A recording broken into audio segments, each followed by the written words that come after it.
Rafah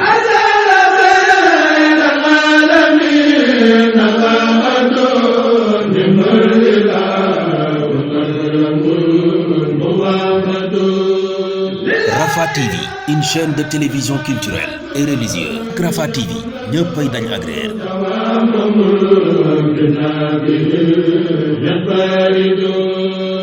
أعوذ بالله من الشيطان الرجيم.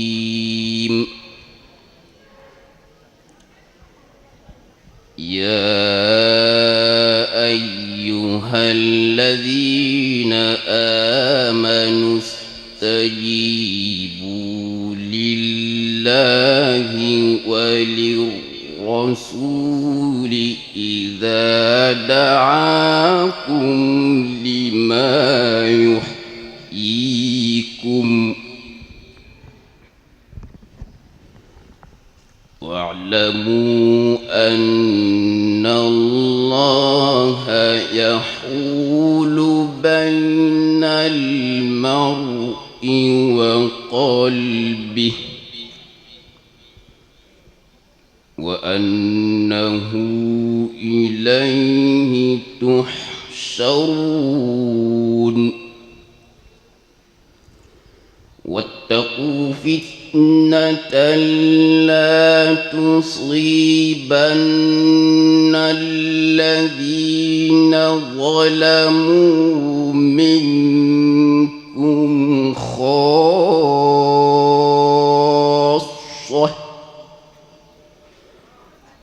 واعلموا أن الله شديد العقاب.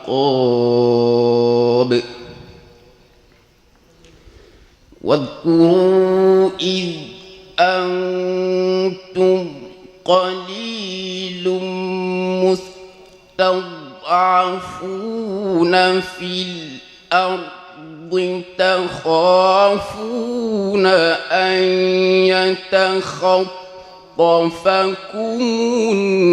الناس فآواكم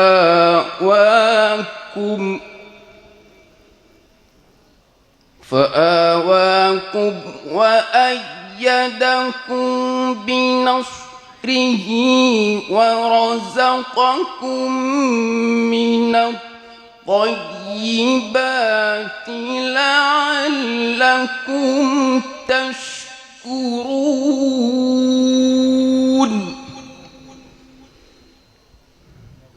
يا أيها الذين آمنوا لا تخونوا الله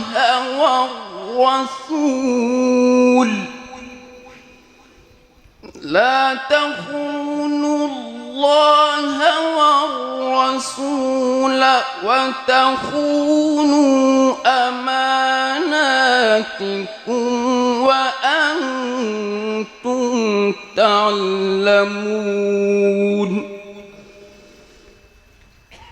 واعلموا أنما أموالكم وأولادكم فتنة وأن الله عنده أجر عظيم. يا أيها الذين آمنوا إن تتقوا الله يجعل لكم فرقانا ويكفر عنكم سيئاتكم ويغفر لكم والله ذو الفضل العظيم. وإذ يمكر بك الذين كفروا ليثبتوك أو يقتلوك أو يخرجوك ويمكرون ويمكر الله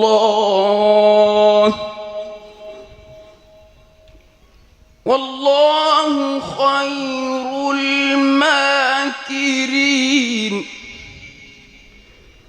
والله خير الماكرين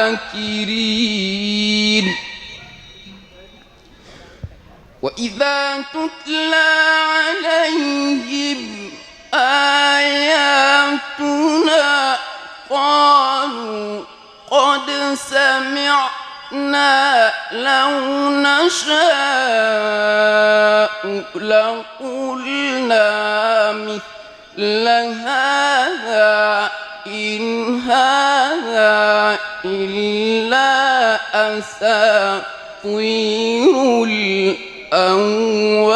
الأولين صدق الله العظيم.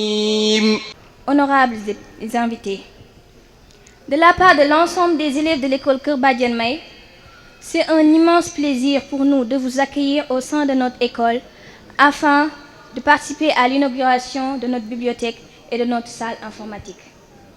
Je dois dire même un véritable centre d'information et de documentation. Nous tenons aussi à vous faire part de notre joie grandiose d'avoir mis à notre disposition des ordinateurs de dernière génération ainsi que des livres de sciences comme de littérature. Ceci est pour nous une motivation pour mieux nous investir dans nos études et d'accueillir des connaissances dans le cadre général. Ainsi, à cela, nous ne pouvons qu'y ajouter merci. Et Inch'Allah, mes camarades et moi ferons de cette salle un puits où chacun pourra se ressourcer, se former et aussi s'améliorer. Merci de votre attention. ñoo ngi nuyu ñëpp di ziar ñëpp di ko commencé ci le parrain ma ni asalaamaaleykum ñoo ngi nuyu ñëpp di ziar ñëpp di ko commencé ci le parrain et di sargal képp ku fi toog di leen wax bienvenue à l'école Kër Badiane May li ñu fi dajale tey mooy li nga xam ni dafa bokk ci amélioration du niveau d'étude des élèves kon ku teg école déjà c'est déjà bien fait que nga teg école nit ñi di fa mën a yóbbu seeni doom ñu mën leen a former dans ce monde d'aujourd'hui boo ci boolee teg ci des outils yoo xam ni moom leen di accompagner l'école ne peut dire que merci aux initiateurs et merci à tout le monde. Une bibliothèque dans un établissement dans ce monde d'aujourd'hui ku nekk xam nga ni le problème majeur des élèves actuellement c'est la lecture li tax ñu naan école dafa dellu gannaaw mooy élèves yu ci bëri liiratuñu. Pourquoi? Parce que dañoo nekk ci monde ère internet. Le fait que ñu fab bibliothèque fa ñuy liire lëkkale ko ak li nga xam ni dafa am salle d'informatique loolu mooy ñoo ngi naan élèves yi vous pouvez être dans le modernisme dans les nouveautés et cela n'empêche que ngeen ressources wu comme ni ko Ndeye Fatou waxee léegi et c'est ça l'objectif principal. Les élèves pourront se former, les enseignants pourront se former et désormais tout le monde pourra se former.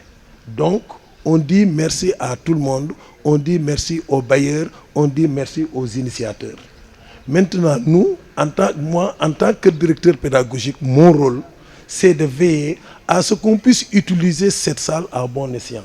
Et je pense qu'on va s'y atteler pour que ku ci nekk utiliser ko, ku ci nekk gis sa bopp. Première phase la ñu toll mooy teg nañu salle bi, teg nañu kii bi ay livres ngi fi. La deuxième phase sera bientôt, ñu ngi koy ñaan yàlla, c'est-à-dire que Wi-Fi pour tout le monde. Et maintenant, on pourra même au niveau de l'école initier les élèves à la recherche. Et là, ça les prépare. Parce que ñun ñi nga xam ni ku mel na man dans une école d'excellence, on a la plupart de nos élèves qui sont en France. La première difficulté que les élèves ont, c'est au niveau de la pratique, c'est-à-dire que la manipulation de l'informatique. Parce que souvent, dans nos établissements, ça n'existe pas. Donc, le fait que nous devons faire, déjà, on prépare les élèves aujourd'hui et dans le futur. Et pour cela, je dis merci encore à tout le monde. Di gërëm ñëpp di leen sant. Yàlla na nu Yàlla may atum jàmm élèves yi def bac ñii def BEM yàlla may leen yéen ñëpp ngeen jàll avec la mention très bien te yéen parents yi nga xam ni yéen ci sonn leen foofu merci. Bonjour monsieur le parrain et bonjour également chers invités. Vous me permettrez d'abord, avant d'en venir au sujet du jour, de magnifier vraiment le modèle d'école que nous propose Kër Badiane May. C'est un modèle d'école qui permet d'enraciner l'apprenant dans sa religion d'abord, dans les valeurs de son milieu. Et c'est fondamental pour au final avoir vraiment un citoyen responsable et utile à sa communauté. Et vraiment, pour ça, nous vous disons un grand merci, nous vous adressons un grand merci. Et c'est certainement tout le sens d'ailleurs de l'inauguration aujourd'hui de cette bibliothèque, mais également de la salle informatique. Par rapport à la bibliothèque, je dirais que, chers apprenants, cette bibliothèque vous permettra d'élargir votre champ de connaissances. La connaissance, elle est indispensable. Elle est le premier pas à franchir pour évoluer vers le savoir-faire, le savoir-être et le savoir-devenir. Et c'est ça qui permettra au terme d'avoir des citoyens vraiment accomplis et en mesure de servir leur société et leur pays. Et je disais tout à l'heure aux élèves de terminale L2 notamment, que la bibliothèque vient à son heure. Quand vous aurez permanence, quand un professeur ne sera pas là, vous avez maintenant où aller pour lire davantage, sinon pour consolider les acquis en classe. Et donc il faut en profiter. Par rapport maintenant à la salle informatique, M. Diop l'a rappelé tout à l'heure, effectivement, après votre bac, pendant les premières années, vous êtes confronté à d'énormes difficultés. Parce que vous avez des problèmes, ne serait-ce que pour produire un document en Word. Et je pense que c'est l'occasion, avant d'avoir le bac, de savoir rédiger un document en Word, de pouvoir travailler avec Excel et de commencer même à réaliser des schémas, à réaliser des graphiques. Parce qu'après le bac, vous serez amené à produire des rapports. Plus tard, vous serez amené également à présenter des mémoires. Et dans ces mémoires, vous êtes obligé, pour en tout cas réussir ces travaux de recherche, vous êtes obligé de maîtriser l'outil informatique. Et plus tard, quand vous serez des professionnels, vous verrez davantage tout le sens de l'outil informatique. L'informatique permet de travailler rapidement. Ça accélère le travail. L'informatique permet de s'organiser. L'informatique permet de conserver des données. Donc, en un mot, l'informatique aujourd'hui est indispensable. Et pour d'aucuns d'ailleurs, on est dans une troisième révolution industrielle et elle est fondée sur l'outil informatique. Donc, c'est tout heureux que l'école comprenne cela et mette les moyens pour permettre aux apprenants de renouveler davantage leurs connaissances. Parce que renouveler les connaissances est devenu indispensable pour toujours pouvoir faire face aux difficultés du moment. Parce que le savoir, il évolue et il est à renouveler en fonction donc des problématiques du moment.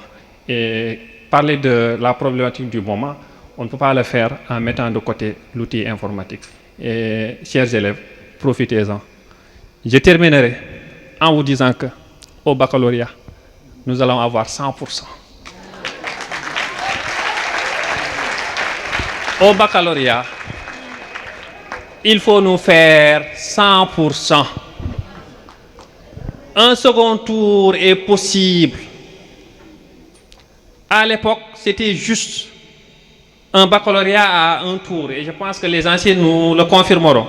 Si on vous a donné le second tour, c'est pour en fait que tout le monde passe. Un élève qui a un bon livret, avec 7,50, il est admis au second tour. 7,50, c'est faible. Un élève qui a un bon livret, c'est un élève qui a une moyenne de cycle égale à 10. À partir de ce moment, une fois qu'il a 7,50 au baccalauréat, il est proposé au second tour. Un élève qui a un bon livret, donc qui a une moyenne de cycle égale à 9,50, égale à 10 au baccalauréat, dès qu'il a 9,50, il est repêché pour passer au premier tour. Donc je dirais que tout le monde est en mesure d'avoir le baccalauréat au premier tour. Mais à défaut,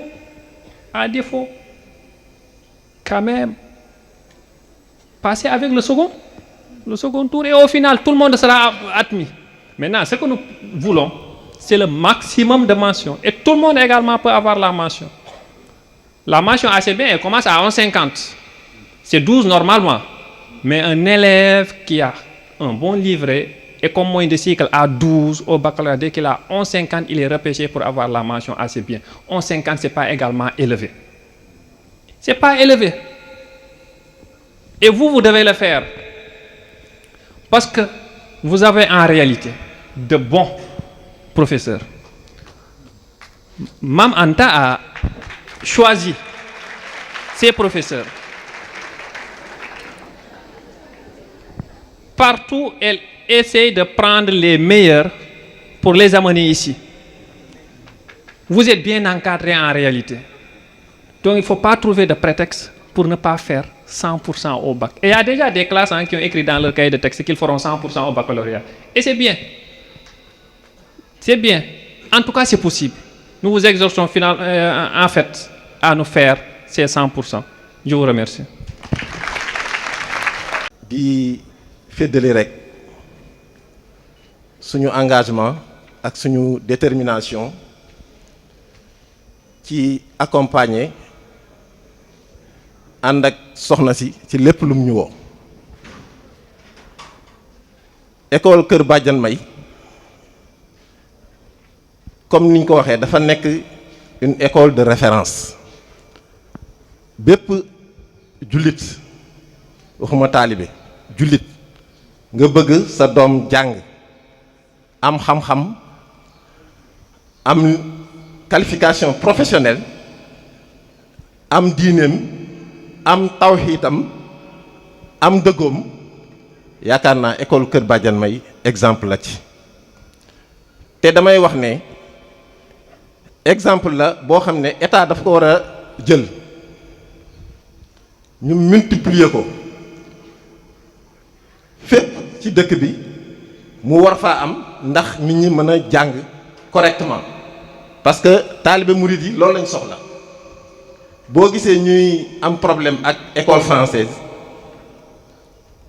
yar bi nga xamee ne nii maanaam diine da la koy yar ab jullit da koy soxla te école française li sama waajur daan wax bëggul woon ma jàng français sama waajuru jigéen moo ma dugal école ndax moom dafa bokkoon ci taalibe murid yooyu nga xam ne ñoom fu ñu dégg école française rek defe nañ ne jikko ju yàqu la mais dem na ba xam ne lam ca yaakaaroon gisu ko ci ba mujj gi moom moo ciy encouragé ci école ba pour wax la ne dafa am type d'école bu ñu soxla dafa am un type d'école boo xam ne dañ ko soxla te école Kër Badiane May yaakaar naa ne dafa bokk ci type d'école yooyu waxuñu na nag lépp marche à 100% mais perfection dañ koy wut da ngay commencer di améliorer te ku nekk xam na ne école bi mi ngi amélioré wu mi ngi ubbeeku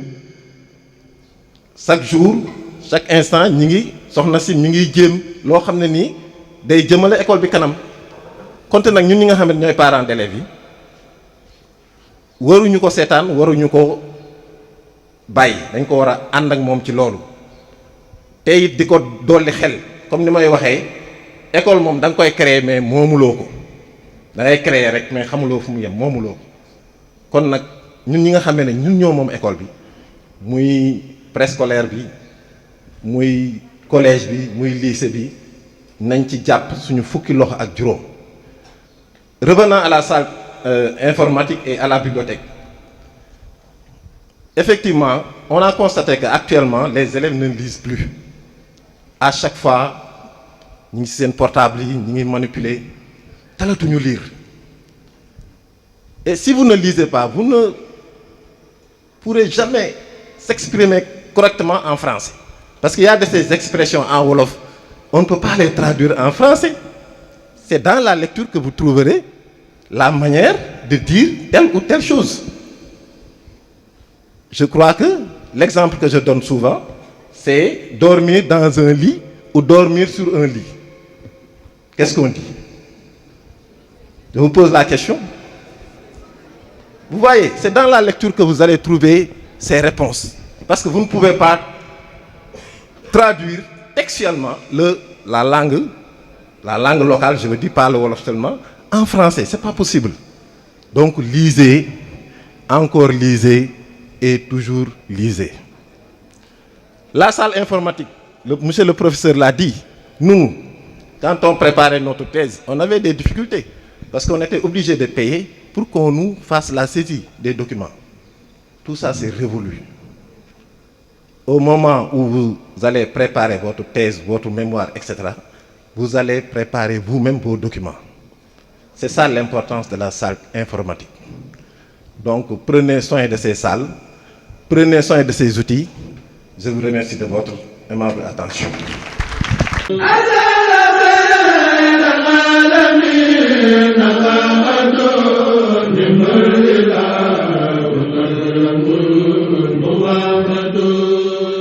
Rafah TV, une chaîne de télévision culturelle et religieuse. Rafah TV, ñëppay dañ agréer.